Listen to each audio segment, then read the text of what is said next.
Hi, this is Tom. Let's talk about AC power monitoring and how critical it is to know exactly what your loads are. It doesn't matter if you're building a solar system at the house or building something for out on incidents. If you don't know what your load is, how much power you need to pull throughout the day and the night, you're not going to be able to successfully build a system. For AC power, one of the neatest tools I found here is this kilowatt. This is available almost anywhere. The Harbor Freight part number for this is 93519, and the 2024 price on it is $27.99.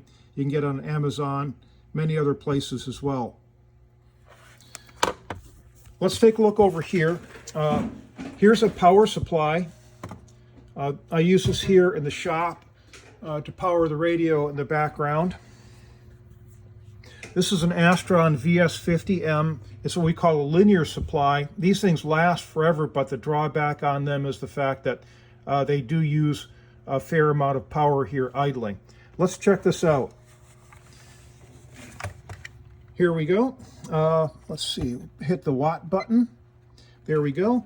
The kilowatt says right now we're pulling 61.3 watts. I'm going to turn the radio off. That's the only other load that's on here.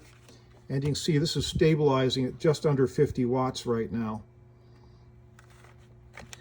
We can also check line voltage. Right now the line voltage is 119.6 volts. We can check current too if you want to. We can also check line frequency.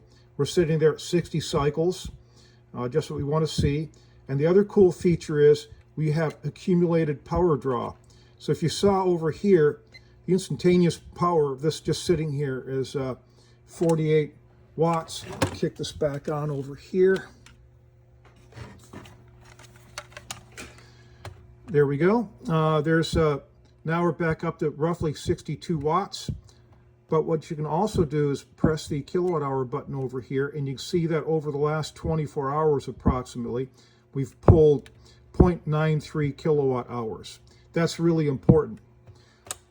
We know now that roughly in 24 hours, we're going to have a kilowatt just to float one of these. Another practical note here, this is my laptop here for programming radios at incidents. When I first plugged it in, we were sitting at about 60 watts. But right now, once the battery's been charged, we're sitting here anywhere in the 20 to 30 watt range, which is pretty cool. Let's check current over here. It says 0.17 amps. That seems like it's fairly close. And I've only had this thing on for a few minutes, so it hasn't accumulated any power here yet. But if you add the 20 watts there and the 62 watts over here, that's 82 watts just by itself. And you know that if you're going to run this for X amount of hours a day, you can figure all of that in. Very, very, very important. Power adds up fast, and the kilowatt is great.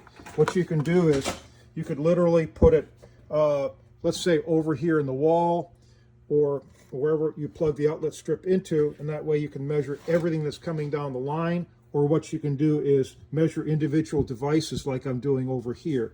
And that way what you can do is build up a chart. One of the things we did last year was we checked out how much the LED lights there in the content we're using. We found out that 10 lamps were using approximately 82 watts, so it's 8.2 watts per lamp, so we could figure that out. Put that in our power budget and everything worked fine. That's basically it right there. Go get yourself one of these. I think right now I've got 1, 2, 3, 4 of them here in the shop. You literally can't have enough of these things. They're very, very handy.